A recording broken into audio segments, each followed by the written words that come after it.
guys, I've got an absolutely fantastic update for you today when it comes to the iPhone 8. We've received lots of rumors, lots of leaked spec leaks, feature leaks, a lot of juicy details. So I'm very excited to talk about that today. First off, I wanted to say I hope you enjoyed our teaser and concept of the iPhone 8. We worked, oh my goodness, so hard. You guys have no idea how frustrating it is to try and render video when it comes to modeling. So we used to do pictures, now we're getting into video. I hope you guys liked it. It wasn't easy, and this is in our eyes the idea of what the iPhone 8 should look like. The subtle curved edges. A lot of people say it looks like the Galaxy. I honestly disagree. We try to differentiate the design a lot, the sleek looking speakers. There are cameras though. A lot of people think that there are no front-facing cameras. If you look closely inside of the earpiece, we did implement them there, even the iris scanner. We did give it an updated dual lens design on the back, as well as a few other things we'll talk about later in this video, but I hope you guys liked it. So let's get into those juicy details. Now, there has been a new report from the Wall Street Journal. They did confirm that the iPhone 8 exclusive model would have that dual edge curved display. That's nothing new. In the details though, they said that Samsung would be the one to make this display. Personally, for me, no complaints. I think Samsung makes the best displays on the market right now. So if they can get some of that goodness into the iPhone, so we can have that organic LED display, by all means do it. It's just kind of funny that these competitors do collaborate once in a while and bring Samsung parts to iPhone. And they did confirm that there would be no home button on this year's iPhone 8. No word about the cheaper 7S models. Exclusively, the iPhone 8 will not have one, in favor of a chin area. On the bottom of the display, there will be a certain function area for keys, which I'll talk about in just a second, but I just wanted to mention that Wall Street Journal confirmed this, a very reputable news source. So they did go on to mention USB-C. That's probably one of the biggest points I wanted to talk to you about today, because the iPhone 8, if Wall Street Journal is saying, is actually shifting to USB-C, that'll be pretty monumental. I mean, I honestly just don't see it happening because of how much money and effort Apple's put into their Lightning-based connector. But USB-C ultimately is a very smart choice for Apple. It might raise the price of the iPhone by just a little bit because of licensing fees, but USB-C ultimately is the best choice. For example, you just got your iPhone 7 and you can't plug in your headphones into your MacBook because it has these ports, but your connector on your headphones is different. Or let's say you wanted to plug in the headphones from the MacBook into the iPhone. No luck, that won't work. Also, the charging cable included in the box with the iPhone 7 will not work directly with this computer. Having USB-C on the iPhone totally makes sense because it will fix all of these problems. One port across all devices. That means with your new MacBook, you can directly out of the box begin charging the iPhone with the included cable. So that's fantastic. It should happen. Will it?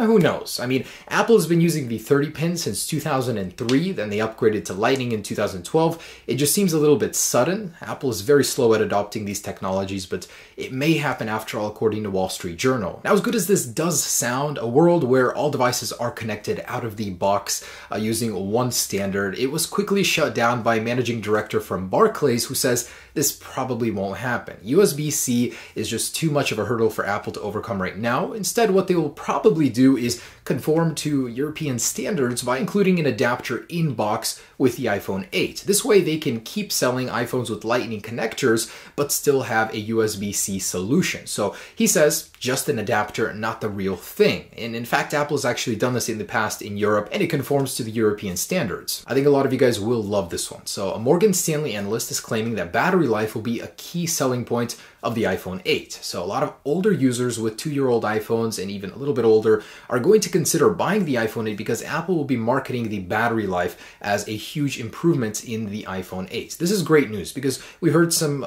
news before that the battery would be getting smaller, and this means that it will be actually getting longer in life even though it will be getting smaller. So that is great. She says also there is a pent-up demand, particularly in China, where a lot of people have older phones, and especially in an iPhone that has better battery life, they're just going to want to upgrade, as this is a super cycle upgrade. You know, huge redesign for the iPhone. It's really going to drive sales. And I'm actually very proud to show you guys this. In my last video, we talked about the battery of the iPhone 8. It's going to feature this next-gen, almost magical-like battery technology. Ming Chi Kuo first reported on this, and basically the iPhone 8 will have a new technology that minimizes the amount of space the logic board takes up inside of the iPhone 8 shell. Now, this is in an attempt to make the battery bigger. And another problem, the iPhone 8 is going to be a deceptively small device. It's going to be about the same size as a 4.7-inch iPhone 6, 6S, and so on. So it's not going to be a very big device. It'll have a big screen, but it won't be very big itself. That creates a problem, less room for battery life. So using this technology, Apple is going to create a 2-cell L-shaped battery. And this is what it will look like. We've actually animated it and created it just to give you an idea of this new technology. I was so excited upon hearing this that I immediately wanted it to be modeled and showed to you guys. So here's the battery and here is the actual logic board. It's stacked. So Apple is going to be using a new stacked technology in order to minimize the space taken up by the logic board, but everything will still be there, just very, very compact. This means you can get a bigger battery than usual, 2700 milliamps versus probably something much smaller if they didn't use this technology inside the shape of the iPhone 8. Now, it's 200 milliamps smaller than the iPhone 7 Plus, which is 2900 milliamps. Ming-Chi Kuo did say that it would be comparable or possibly even better battery life than the iPhone 7 Plus. And the fact that the iPhone 8 is going to have that very efficient organic LED display and the new 10nm A11 chip means it'll be extremely efficient. Also from my man Ming-Chi Kuo, he has actually detailed the resolution of the iPhone 8. He says there will only be 5.15 inches of usable screen space, but you're going to get a considerably sharper display compared to the 7 Plus. It's going to get a PPI, or pixel density, of 521 versus 401 on the 1080p display on the iPhone 7 Plus. So the overall screen size will be 5.8 inches, but you're not going to be able to interact with the entire thing. As the lower portion, there will be a dedicated area for the function keys. Here you'll have the home button, possibly some other buttons incorporated in there, but he says that'll be dedicated just for the buttons. Now here's some technology that sounds like it's straight out of a movie. Apple has actually patented this, and it sounds crazy, but Apple actually knows how to do it. So it's very complicated. Excuse me, but I am going to have to read this. The patent describes acoustic imaging architecture, which is basically a method in which the capacitive Touch ID sensor is replaced with an array of acoustic transducers. A lot of fancy words in there. I will try to break this down for you. So what this technology allows you to do is, of course, use your fingerprint anywhere on the display. It doesn't have to be in a certain area. Beyond that, it can actually tell the difference between your fingerprint ridges or maybe your ear. If you put your phone up to your ear, it can tell the differences in skin. That is just insane. That means you no longer need a proximity sensor on the top of your phone, which would make the look of the phone much cleaner, as we have demonstrated in our concept. Also, this goes further.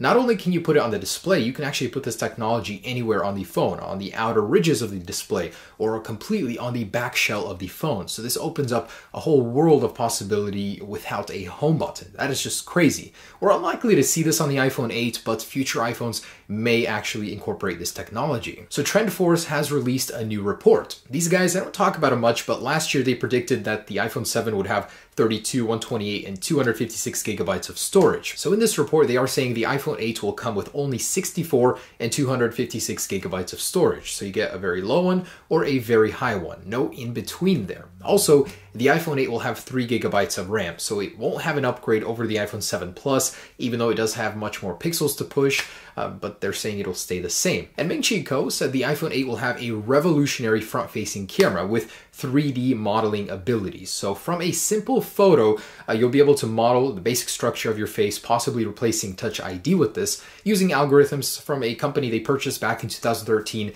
called Prime Sense. It's really cool, the possibility of this, and Apple is supposedly working very, very hard to make it happen. They want this to be one of the key selling points of the iPhone. And further confirming this rumor from Ming-Chi Kuo, Apple has just purchased a startup from Israel called RealFace that allows you to take a photo and quickly model a 3D image from it. So, this all adds up. There really will be a huge upgrade to the front-facing camera on the iPhone 8. It doesn't look good for the iPhone 8. The possibility of a $1,000 iPhone is becoming more and more real. So an analyst from JP Morgan is saying that the technology used to make the 3D modeling happen with the front-facing camera will cost $10 to $15 per device. Margins are everything when it comes to selling a device for a good amount of money. Plus, Apple has to market it, package it, sell it. It adds up. So this means the reality of a $1,000 iPhone is really starting to stack up. Plus, there will be that 3D Touch Gen 2 that will be $5 per device. In case you guys didn't know, an iPhone overall costs about $200 to $250 to make. So having these parts cost so much is crazy. It really will add up. And man, this thing is going to be expensive. Now, TSMC is almost done with its work on the A11 chip. this thing is going to be absolutely legendary. So it has a 10 nanometer structure. It's going to be very powerful, very energy efficient, which is very good for battery life. And they're set to begin commercial shipments in March. So Apple's processor game, which is already so good, is only going to keep getting better. TSMC is said to start working on the 7 nanometer construction in March already, with 5 nanometer in 2018. Not something I usually talk about, but modems. So Intel has released its new modem called the Intel XMM 7650. And this is a huge upgrade over the iPhone 7. This is probably the one going into the iPhone 8 just because it's already released. It's on time for the production date of the iPhone 8. So it features 1 gigabit speeds. That's insane. That's over double of the iPhone 7, which can do 450. Upload is 225, which again is over double versus the 100 the iPhone can do right now. Now, most carriers can't even support this. It's going to take a while for 5G to roll out to even get anywhere near these speeds, but it's good to be future-proofed, of course. The best thing about this modem is that it now supports CDMA. That means it doesn't matter which carrier you buy your iPhone from, as long as you unlock it, you'll be able to use it on any carrier. Currently, if you buy an iPhone 7 from T-Mobile or AT&T, you won't be able to use it on Sprint or Verizon. But if you buy it from Verizon, you can use it on AT&T and T-Mobile, which is very confusing for consumers. But this new modem in the iPhone 8 will allow you to use the iPhone with all carriers, just as long as it is unlocked. Anyways, guys, that's the latest on the iPhone 8. A lot of exciting stuff. Much faster LTE, that beautiful display, better battery life, the 3D sensing camera, even USB-C. This is shaping up to be quite the release, and I'm so excited for it. But just wanted to say thanks for watching. As usual, I'll keep you updated on all of the latest news. I'm so excited. So excited. But first, the S8 comes. Anyways, guys, have a great day. Peace.